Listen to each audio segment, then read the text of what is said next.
Bhagavato Arahato Sama Sambuddhassa. Namo tassa Bhagavato Arahato Sama Sambuddhassa. Namo tassa Bhagavato Arahato Sama Sambuddhassa. Ete ca nyatva satima sumedu avekati viparinamadhame nidasadhame nabatenti citang anidasa no padika mateti. Setelah mengetahui kondisi-kondisi dunia, seseorang yang bijak dan berkesadaran melihat sebuah kewajaran dalam sebuah perubahan, dihadapkan pada kesenangan, batin tidak menjadi tamak, dan dihadapkan pada ketidaksenangan, batin tidak menjadi iritasi.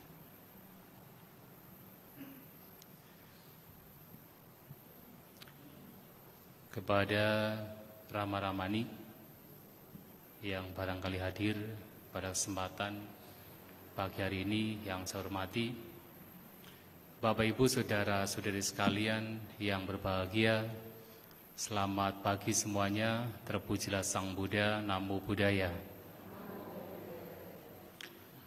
Pada kesempatan pagi hari ini, seperti biasa di hari Minggu, Bapak Ibu, saudara-saudari sekalian kembali melakukan kebajikan,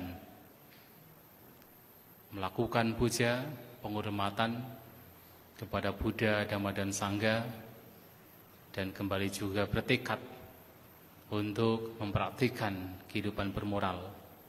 Dengan bertekad, kembali bertekad untuk melaksanakan 5 aturan kemoralan sebagai berumah tangga. Dan tentu alangkah lebih baiknya kita lanjutkan bersama untuk kembali merenungkan apa yang diajarkan oleh Sang Buddha untuk kehidupan yang lebih baik bagi kita masing-masing.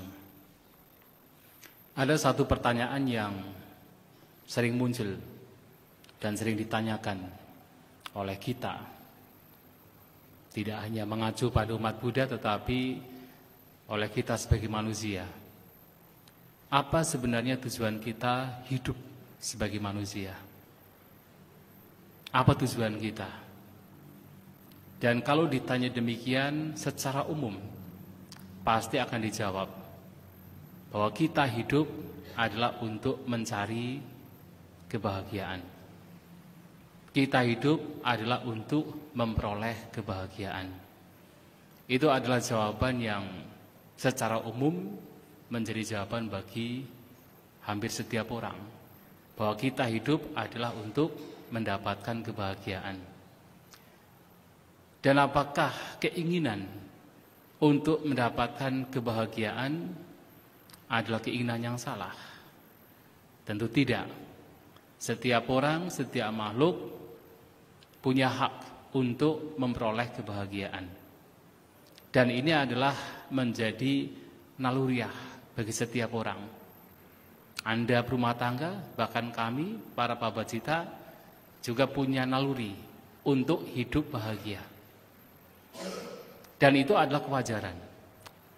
Tetapi yang kemudian menjadi persoalan adalah bagaimana seseorang mendefinisikan kebahagiaan yang ternyata antara satu orang dengan lainnya bisa saja memaknai kebahagiaan dengan cara yang berbeda.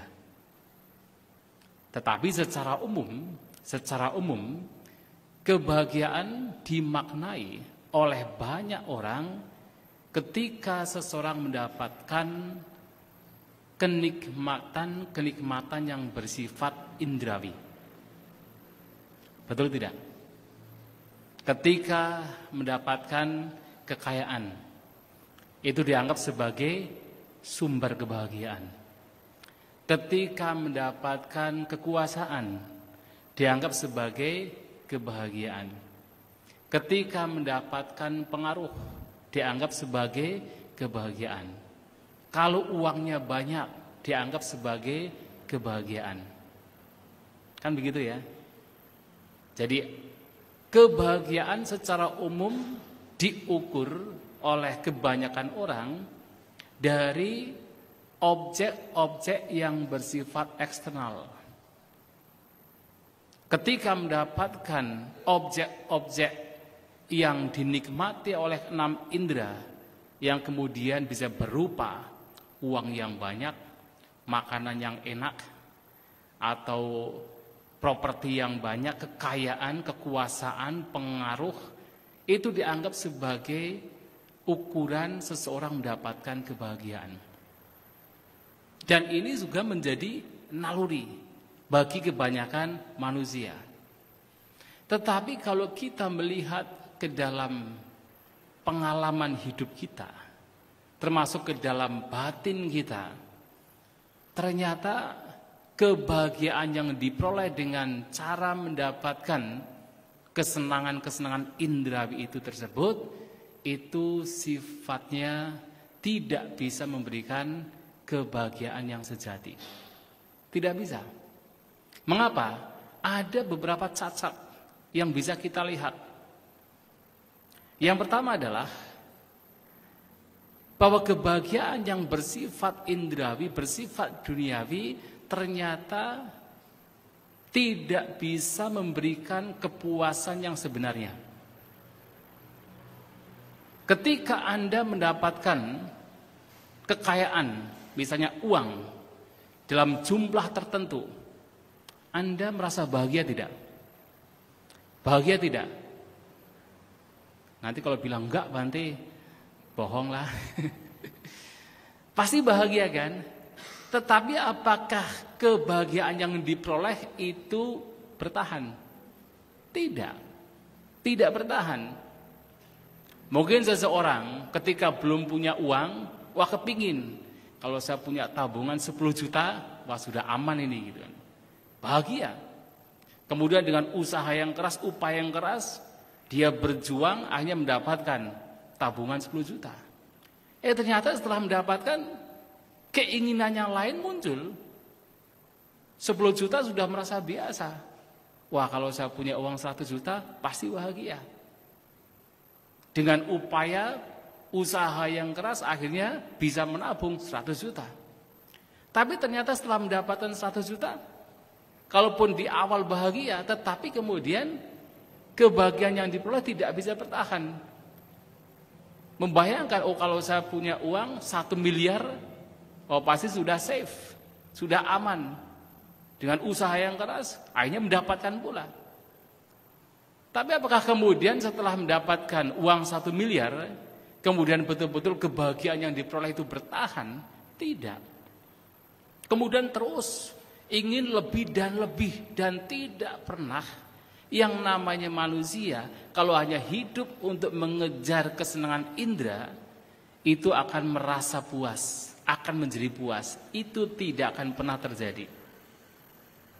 Maka Sang Buddha mengatakan, unnuluko atito tanhadasu, bahwa seberapapun banyaknya kesenangan indera, kenikmatan indera, kebahagiaan duniawi yang manusia memperoleh, manusia tidak akan pernah merasa penuh. Atau dengan kata lain, manusia akan selalu merasa kurang. Disebut unnuluko, akan selalu merasa kurang. Dan manusia walaupun sudah mendapatkan berbagai macam kesenangan indera, tidak akan pernah menjadi puas atito. Dan yang menjadi bahayanya lagi adalah ketika kemudian hidup hanya untuk mengejar kesenangan indera, yang terjadi adalah seseorang akan diperbudak oleh nafsunya sendiri, oleh keinginannya sendiri, akan diperbudak. Alih-alih mendapatkan kebahagiaan, malahan mendapatkan kegelisahan, mendapatkan keresahan, mendapatkan kekhawatiran, bahkan mendapatkan ketakutan. Akan demikian, tanhadaso, diperbudak oleh keinginannya sendiri.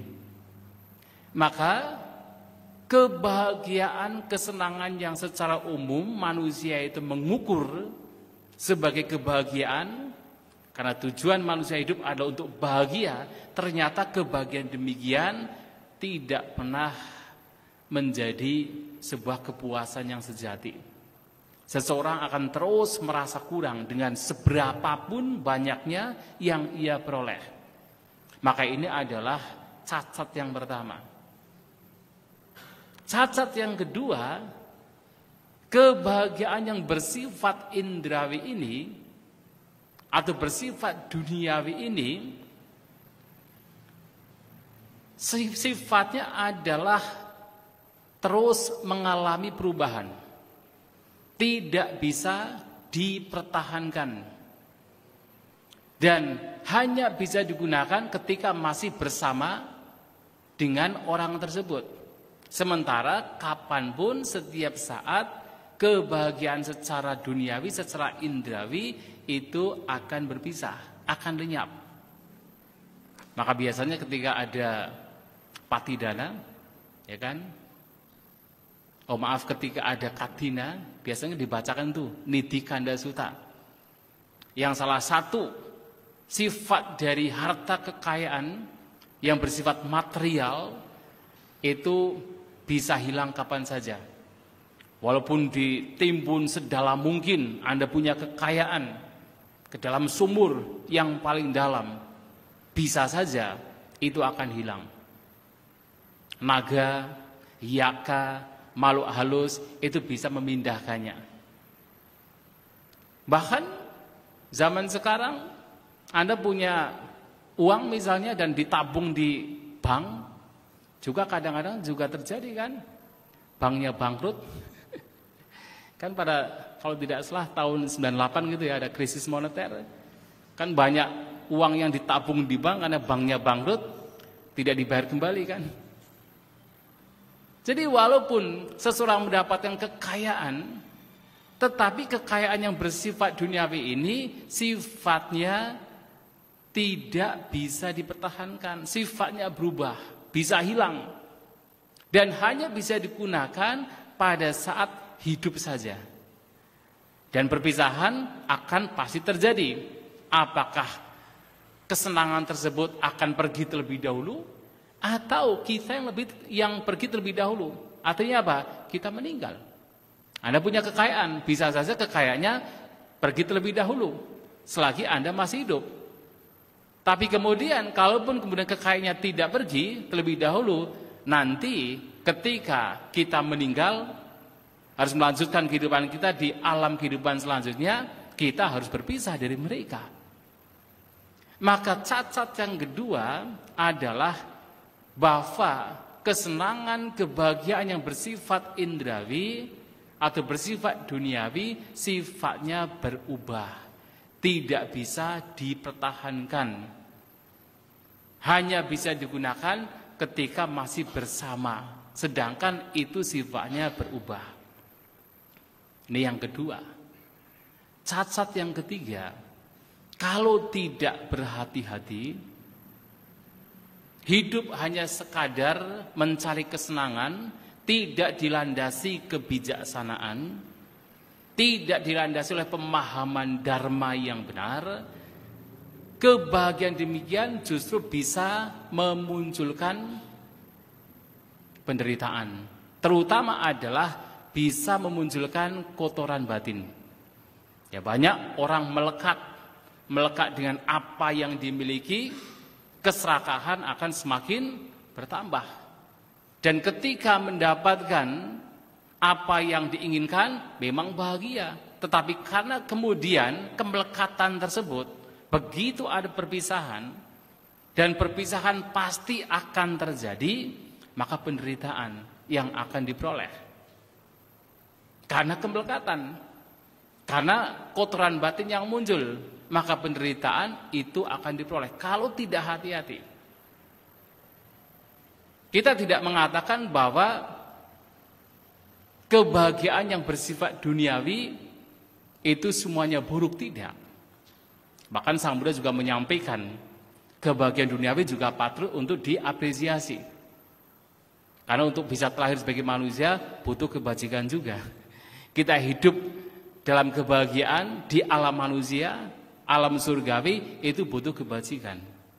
Itu patut diapresiasi. Tetapi kemudian kalau tidak didasari oleh pemahaman dharma, oleh kebijaksanaan, itu yang nantinya akan berbahaya.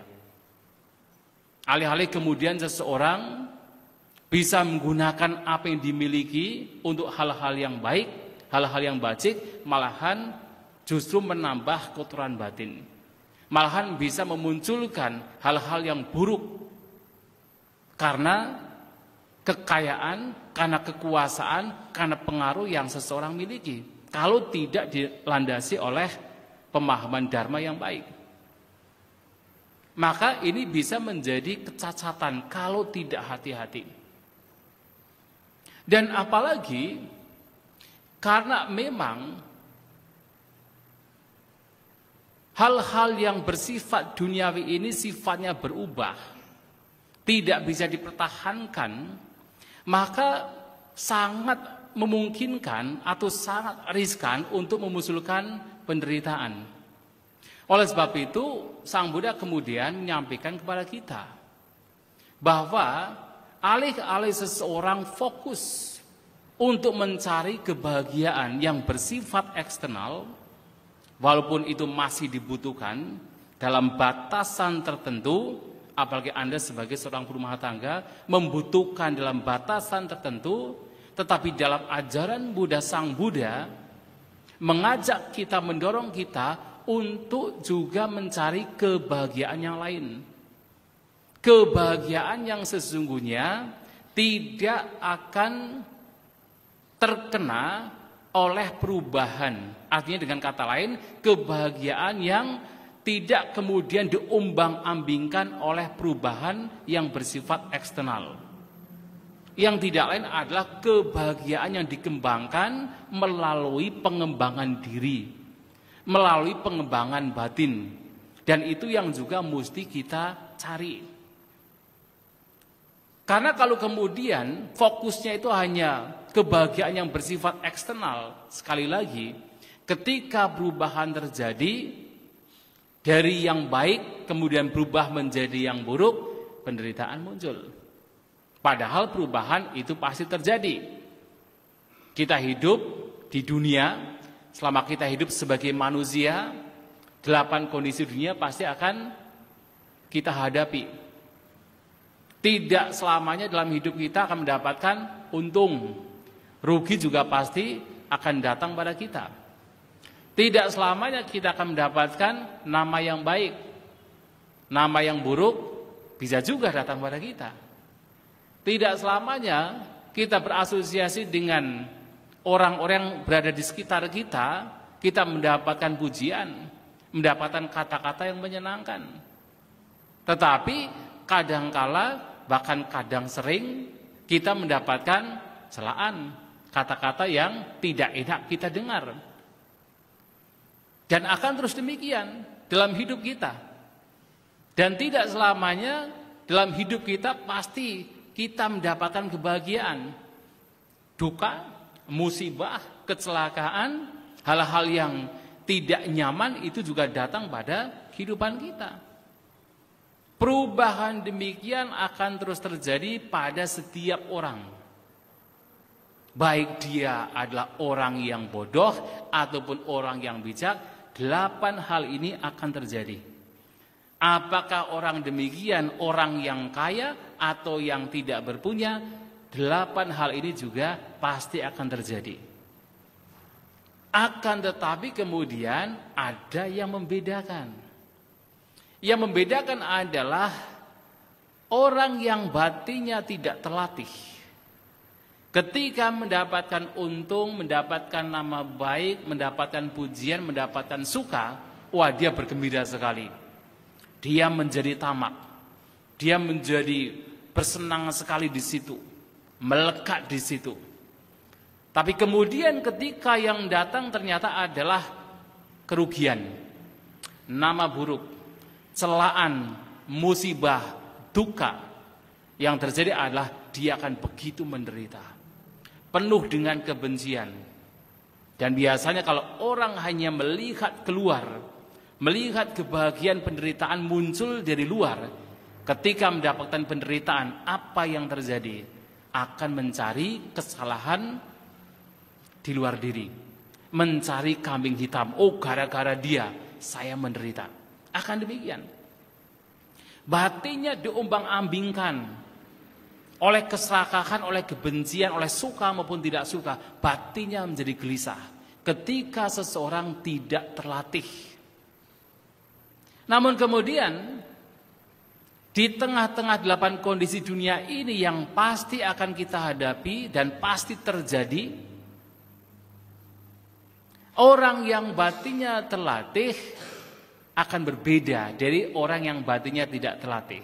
Orang yang batinnya terlatih ketika mendapatkan hal-hal yang tidak menyenangkan, fenomena yang tidak menyenangkan, kerugian ataupun nama buruk, celaan, kata-kata kasar, mungkin mendapatkan musibah.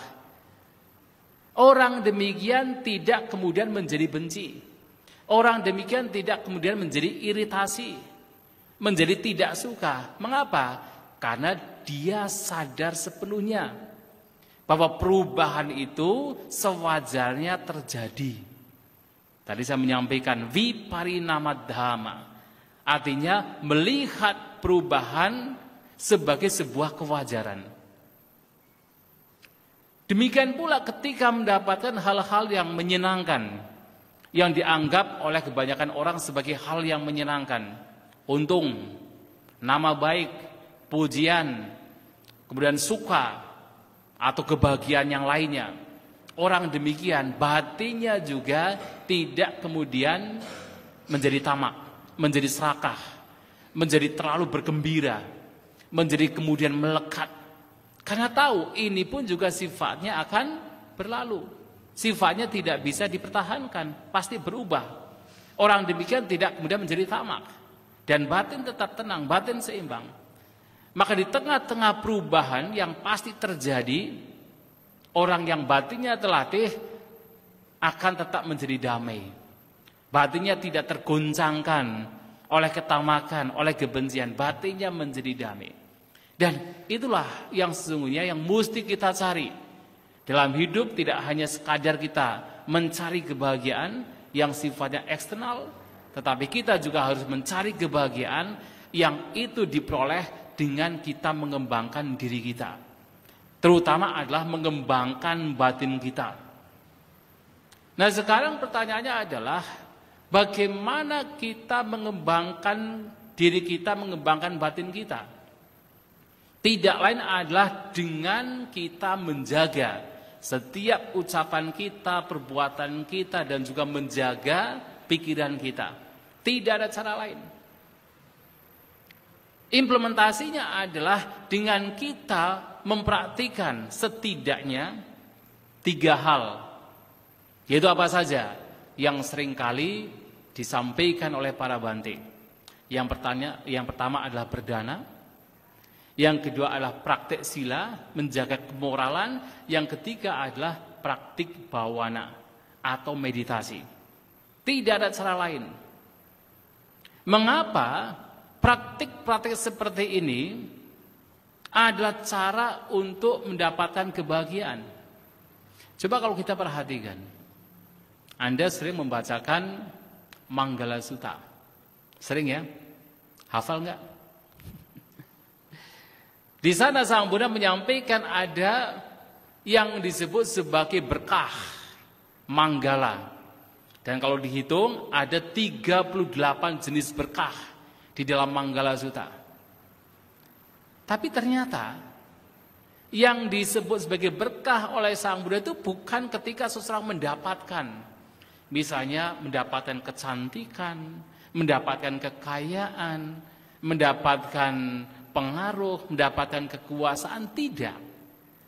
Ternyata yang dimaksud dengan berkah itu adalah ketika seseorang melakukan kebaikan. Itu berkah. Yang diawali dari apa? Asewana cakbalanang. Yaitu tidak berasosiasi dengan orang yang bodoh. Bodoh di sini adalah bukan karena tidak bisa baca, tidak bisa nulis.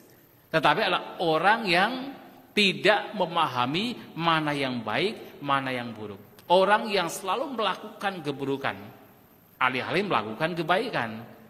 Nah, kita tidak berasosiasi dengan mereka, tidak ikut dengan cara mereka, itulah berkah. Kemudian menyokong orang tua, mata pitu patanang, itu berkah. Menyokong anak istri, puta darasa sanggahu, itu berkah.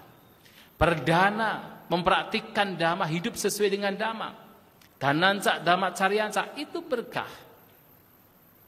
Anawak jani kamani, tidak melakukan perbuatan-perbuatan yang buruk yang tercela, itu berkah. Arati wirati papa misalnya, menghindari hal-hal yang buruk, kejahatan, itu berkah. Maka berkah di sini adalah ketika seseorang melakukan kebaikan. Mengapa? Karena kalau ukurannya adalah yang di luar. Oh, kalau seseorang mendapatkan kecantikan, itu adalah berkah. Dianggap sebagai berkah utama begitu. Orang mendapatkan kekayaan dianggap sebagai berkah utama. Orang mendapatkan pengaruh dianggap sebagai berkah utama. Berarti orang yang sudah kaya, orang yang cantik, orang yang punya pengaruh pasti bahagia. Apakah benar? Apakah pasti bahagia? Ternyata tidak.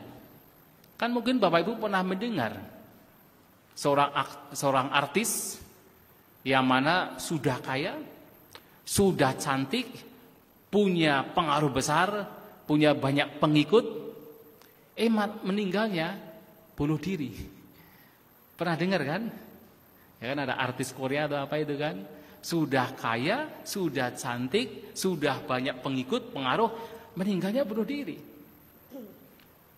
Sehingga melihat demikian, memang betul, berarti memang hanya karena hal-hal yang bersifat duniawi secara eksternal itu belum menjadi ukuran. Pasti orang bahagia.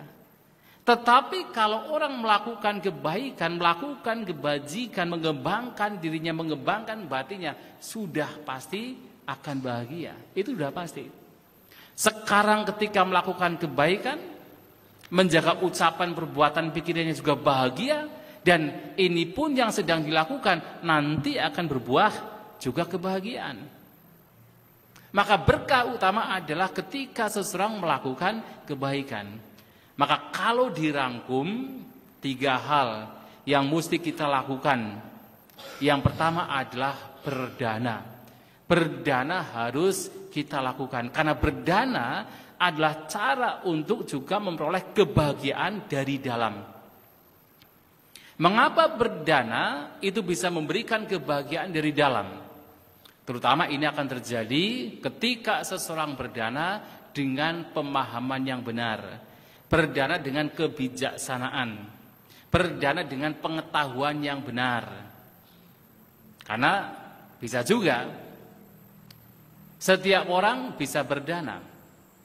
Bahkan kalau Anda melihat binatang, apakah binatang bisa berdana? Bisa tidak? Bisa kan? Bahkan binatang juga bisa berdana. Misalnya apa?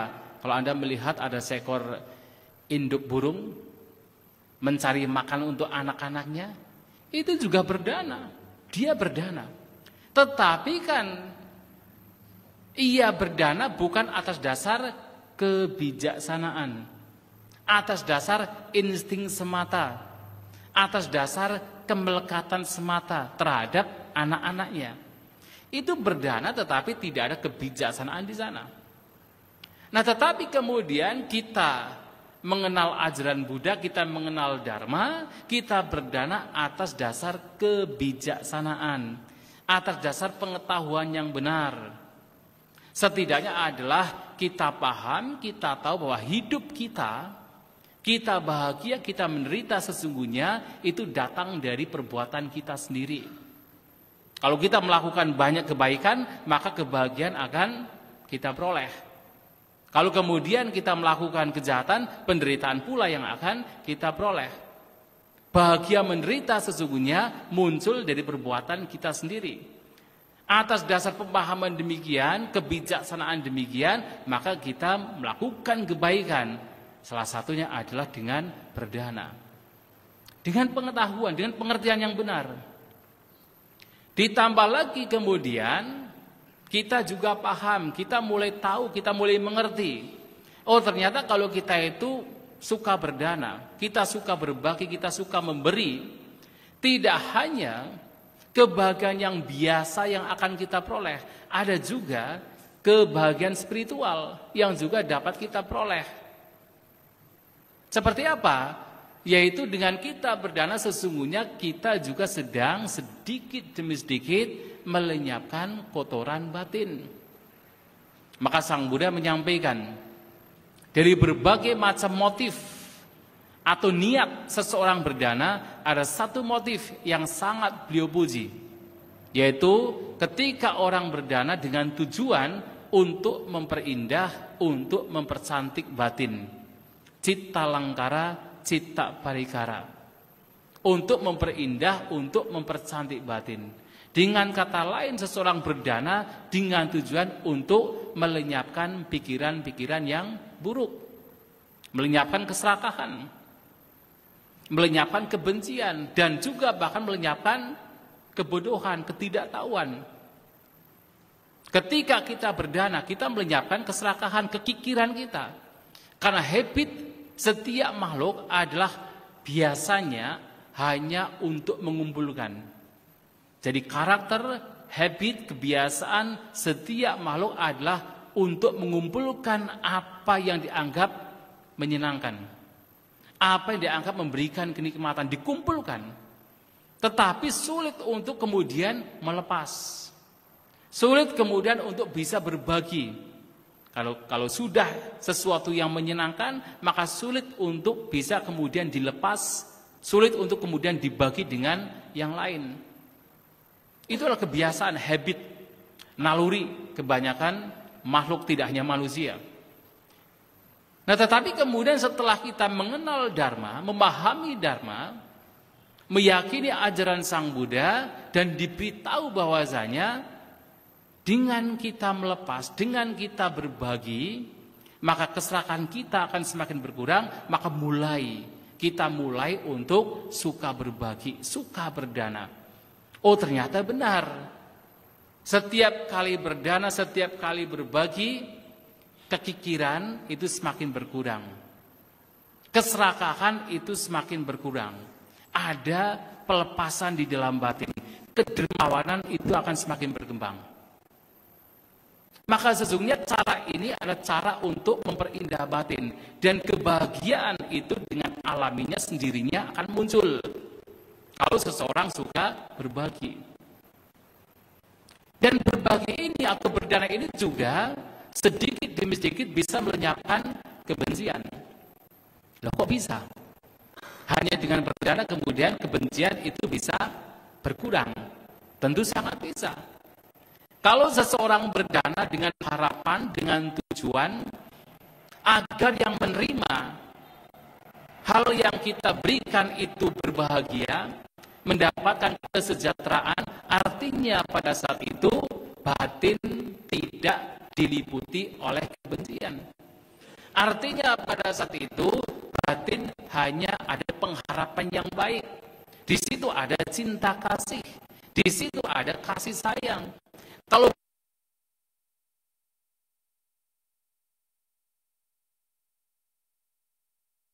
berbagi, artinya kebencian juga akan semakin berkurang. Melenyapkan kebencian. Tidak hanya sekedar keserakahan, bahkan kebencian.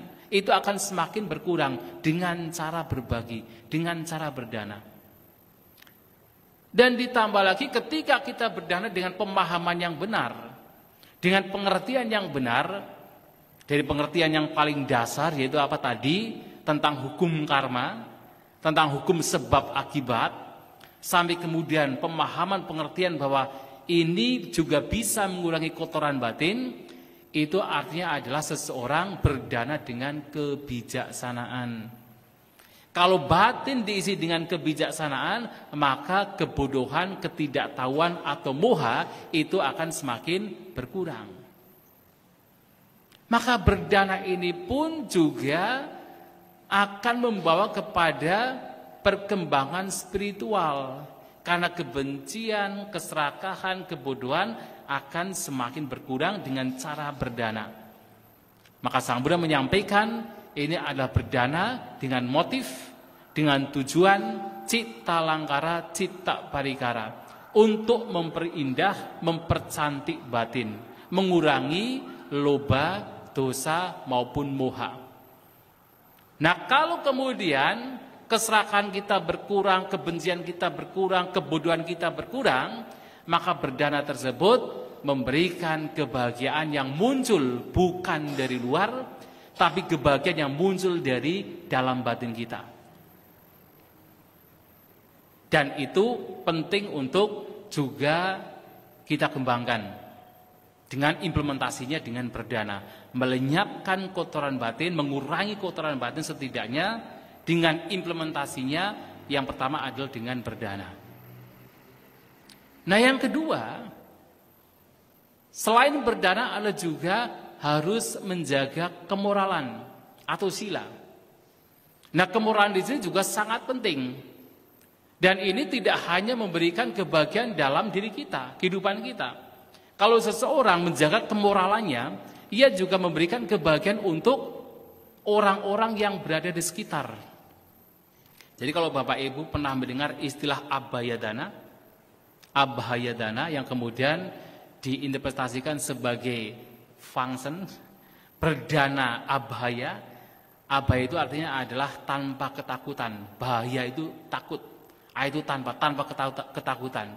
Atau dengan kata lain memberikan kedamaian. Berdana kedamaian, berdana keamanan. Ternyata Sang Buddha menyampaikan kepada para siswa beliau, yang dimaksud dengan abhaya dana adalah ketika seseorang menjaga kemoralan dia sendiri.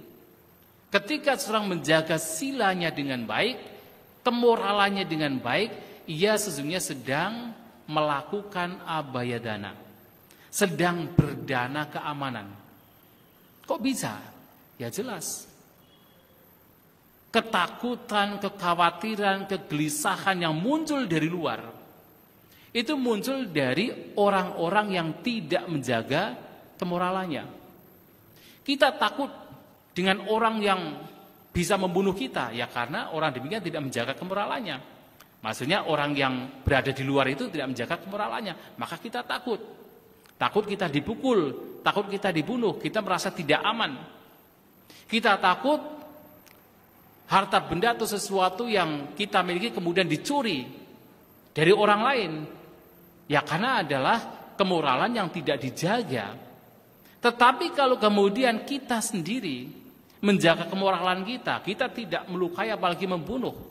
Kita sudah memberikan keamanan, kenyamanan, ketentraman bagi makhluk lain.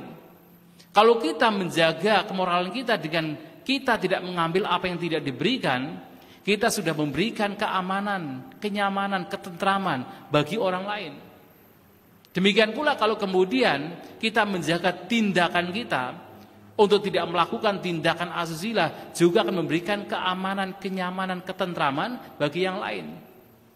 Kalau kita kemudian selalu mengucapkan kata-kata yang benar, kata-kata yang bermanfaat, kata-kata yang tidak merugikan, kata-kata yang dilandasi oleh cinta kasih, kita juga sudah memberikan kenyamanan, kebahagiaan terhadap orang lain.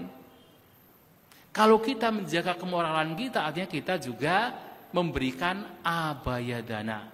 Kita memberikan keamanan. Dan ternyata sila kemoralan ini tidak hanya memberikan kebahagiaan bagi orang yang ada di sekitar kita, yang jauh lebih penting lagi adalah memberikan kebahagiaan bagi batin kita. Karena sesungguhnya sila atau kemoralan ini juga dipraktikkan bukan sekadar kita itu menjaga ucapan dan perbuatan jasmani kita. Itu semua dipraktikkan untuk juga bagian dari upaya mengembangkan batin kita. Jadi dikatakan bahwa setiap perbuatan yang kita lakukan itu sesungguhnya muncul dari pikiran kita. Apapun perbuatan kita, entah itu perbuatan dari jasmani atau ucapan kita, semuanya muncul berasal dari pikiran kita. Apa yang kita lakukan itu adalah manifestasi dari pikiran kita. Kalau pikiran kita dijaga dengan baik, maka ucapan kita, perbuatan jasmani kita juga menjadi baik. Tapi kalau kemudian pikiran kita tidak dijaga dengan baik, ucapan perbuatan jasmani kita juga menjadi tidak baik. Ucapan perbuatan yang pasti merugikan. Maka praktek kemoralan di sini adalah praktek di mana kita menjaga batin kita. Ada 3 jenis kotoran batin. Kotoran batin yang paling kasar, yang menengah, kotoran batin yang paling halus. Jadi yang paling kasar itu disebut vitikama. Yang menengah itu pariyudhana, yang paling halus anusaya. 3 ini. Nah, kotoran batin yang paling kasar adalah kotoran batin yang begitu kasarnya kemudian termanifestasi ke dalam ucapan dan perbuatan jasmani. Membunuh, mencuri, melakukan tindakan asusila, berbohong, berkata kasar, mabuk-mabukan. Karena kotoran batin yang begitu kasar, maka termanifestasi ke dalam ucapan, perbuatan jasmani. Ini disebut vitikama. Dan kotoran batin yang kasar inilah yang kemudian hendaknya dikendalikan, hendaknya ditutup dengan cara praktik kemoralan, praktik sila. Maka Anda mempraktikkan 5 aturan kemoralan adalah untuk menjaga batin. Agar yang kasar-kasar ini tidak sampai keluar. Nah, kalau yang kasar sudah dijaga dengan baik, itu juga bagian dari upaya untuk sedikit demi sedikit melenyapkan kotoran batin. Dan praktek sila ini pastinya akan memberikan kebahagiaan secara internal, bukan secara eksternal. Kebahagiaan yang lebih, kalau kita boleh mengatakan, lebih langgeng ketimbang kebahagiaan yang hanya sekadar eksternal. Dan apalagi memang bahkan Sang Buddha juga menyampaikan kepada kita bahwa tujuan akhir kita mempraktikkan Dharma itu tidak bisa dipisahkan dari praktek kemoralan kita, dari kita menjaga kemoralan kita, tidak bisa dipisahkan. Sila, samadhi, dan panya, kemoralan, konsentrasi, dan kebijaksanaan yang membawa kepada pembebasan atau nibbana, 3 hal ini tidak bisa dipisahkan. Dikatakan konsentrasi yang disertai, yang dikembangkan bersama dengan moral, sila paribhavito samadhi, maka akan memberikan manfaat buah yang besar. Kebijaksanaan atau panya yang dikembangkan bersama dengan samadhi konsentrasi juga akan memberikan manfaat buah yang besar.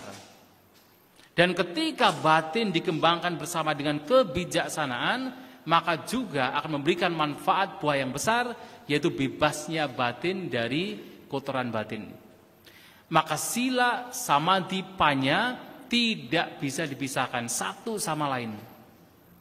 Maka ketika seseorang mempraktikkan sila, kemoralan, maka praktek kemoralan ini akan membawa kepada sedikit demi sedikit lenyapnya kotoran batin. Dan ini mengapa sila itu mesti juga dipraktikkan selain juga berdana. Dan selain berdana praktek sila, yang ketiga yang juga harus dilakukan kita sebagai umat Buddha yang meyakini ajaran Buddha adalah dengan kita senantiasa mengembangkan batin kita dengan praktik bhavana, yang tidak lain adalah praktik meditasi. Seseorang berdana itu membawa batin menjadi lebih baik. Praktek sila membawa batin juga menjadi lebih baik. Tetapi Walaupun sudah baik, bibit dari pikiran yang buruk itu masih ada di sana. Dan untuk bisa melenyapkan secara total tidak ada cara lain, yaitu dengan mulai kita untuk bermeditasi, dengan kita memulai untuk mengembangkan batin kita dengan cara meditasi atau bhawana. Apa yang dimaksud dengan bhawana atau pengembangan batin? Bhawana adalah bagaimana kita senantiasa dalam setiap momen, setiap saat untuk menjaga batin kita. Jadi terkadang saya bertanya kepada umat, berapa lama dalam setiap hari Anda bermeditasi?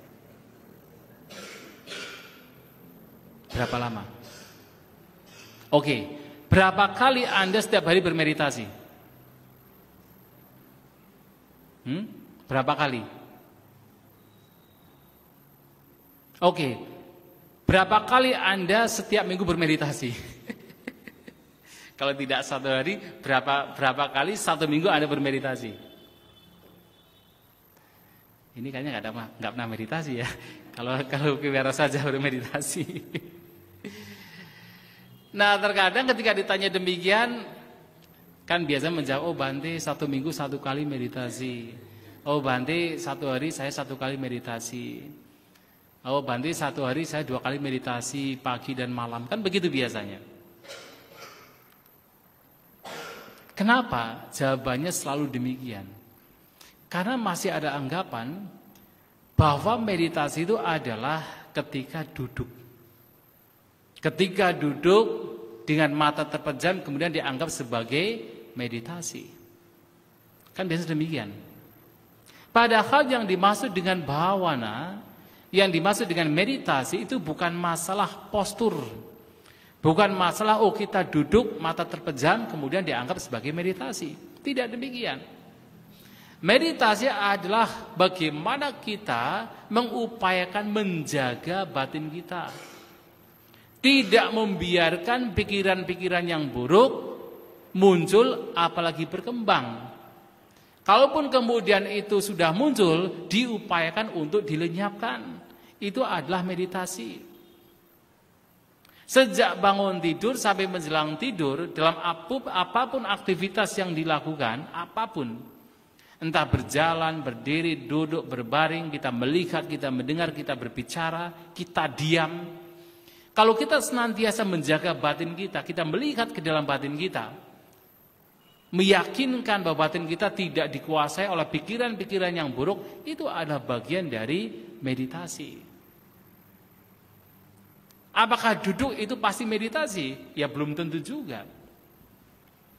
Kalau duduk, diam, walaupun berjam-jam, tapi kalau batinnya tidak dijaga dengan baik, dibiarkan pikirannya itu mengembara, melamun, berfantasi, dibiarkan pikirannya itu selalu berpikir hal-hal yang tidak bermanfaat, itu bukan meditasi.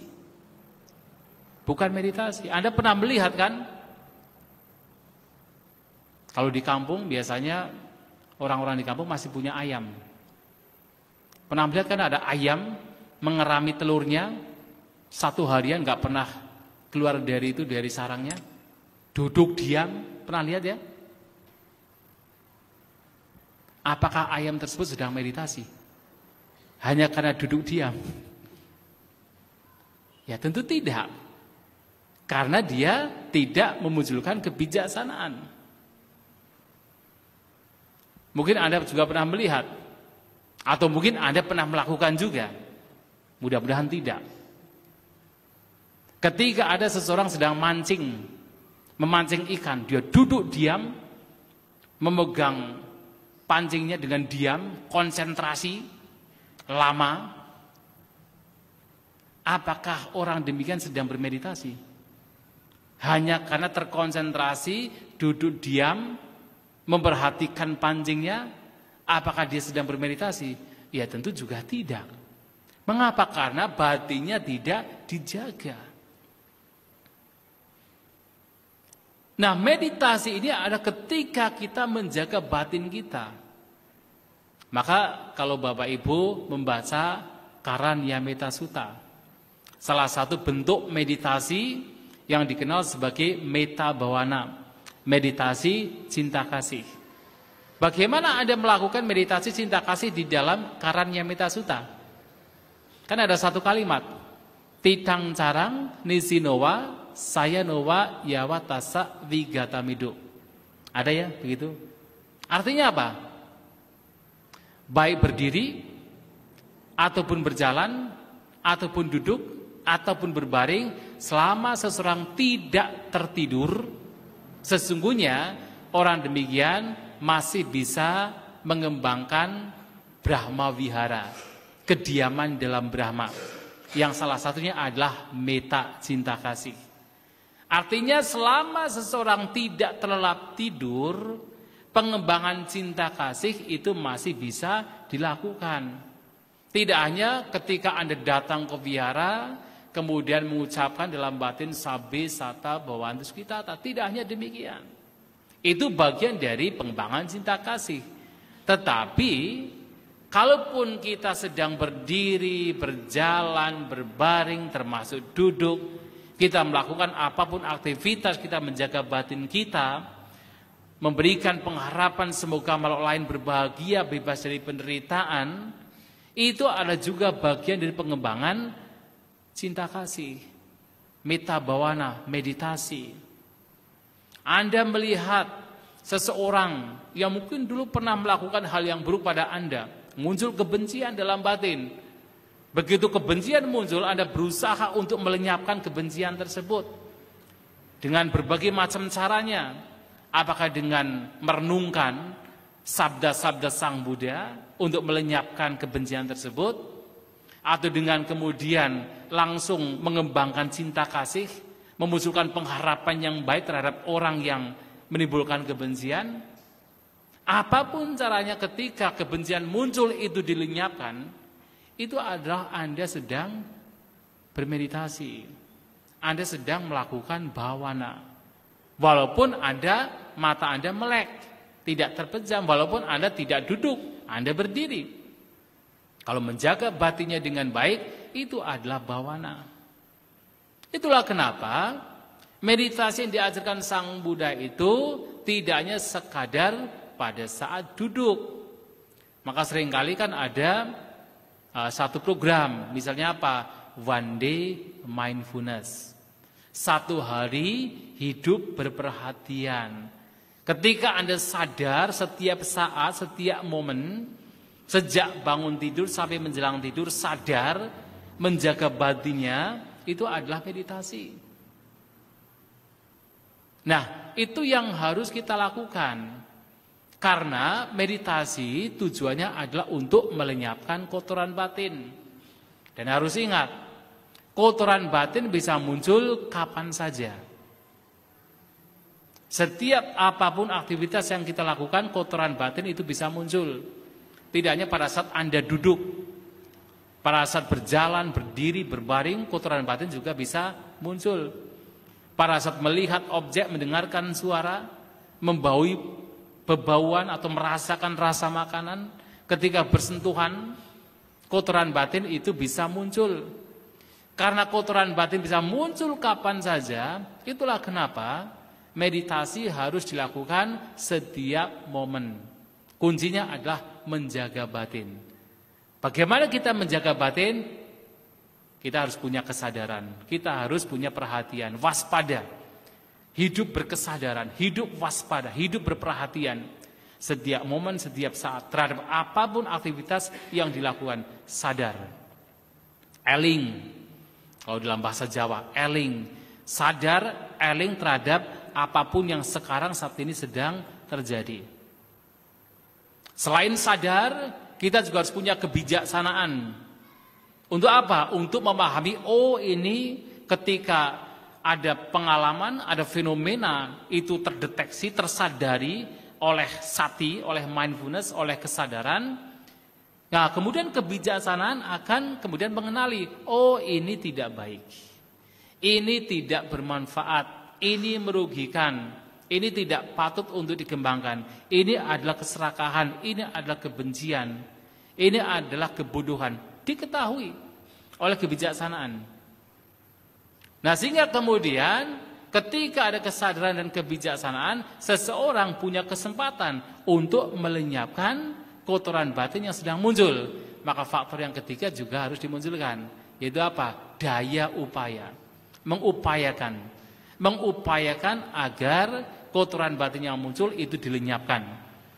Jadi seperti tadi, begitu melihat seseorang muncul kebencian, Anda berupaya untuk melenyapkan. Apakah dengan berbagai macam perenungan yang pernah didengar, yang diberikan oleh Sang Buddha dalam khotbah-khotbah beliau, atau dengan cara apapun Anda melakukan upaya untuk melenyapkannya. Nah, kalau tiga hal ini dilakukan dalam apapun aktivitas, apapun momen yang Anda lakukan, maka itu disebut sebagai bhawana. Menjaga batin setiap saat, setiap waktu dengan kesadaran, dengan kebijaksanaan, dengan daya upaya yang benar. Kalau kemudian melihat ke dalam batin, oh batinnya itu tidak dikuasai oleh kotoran batin, diketahui oleh kebijaksanaan, tersadari karena ada perhatian, diketahui oleh kebijaksanaan bahwa tidak ada kotoran batin yang menguasai. Oh, batin lagi damai, batin lagi bahagia. Maka harus ada pula upaya untuk mempertahankan apa yang baik ini, apa yang tidak merugikan ini, apa yang bermanfaat ini diupayakan. Maka tiga hal tidak bisa dipisahkan dalam praktik bhawana. Dan sekali lagi, praktik bhawana atau meditasi harus dilakukan setiap saat, setiap momen, dalam apapun aktivitas yang kita lakukan. Dan tentu ketika ada waktu yang baik, ya Anda misalnya pagi hari ketika masih tenang, belum ada pekerjaan, Anda bisa duduk bermeditasi. Ketika nanti malam hari ketika pekerjaan sudah selesai semua, Anda bisa menyempatkan untuk duduk bermeditasi.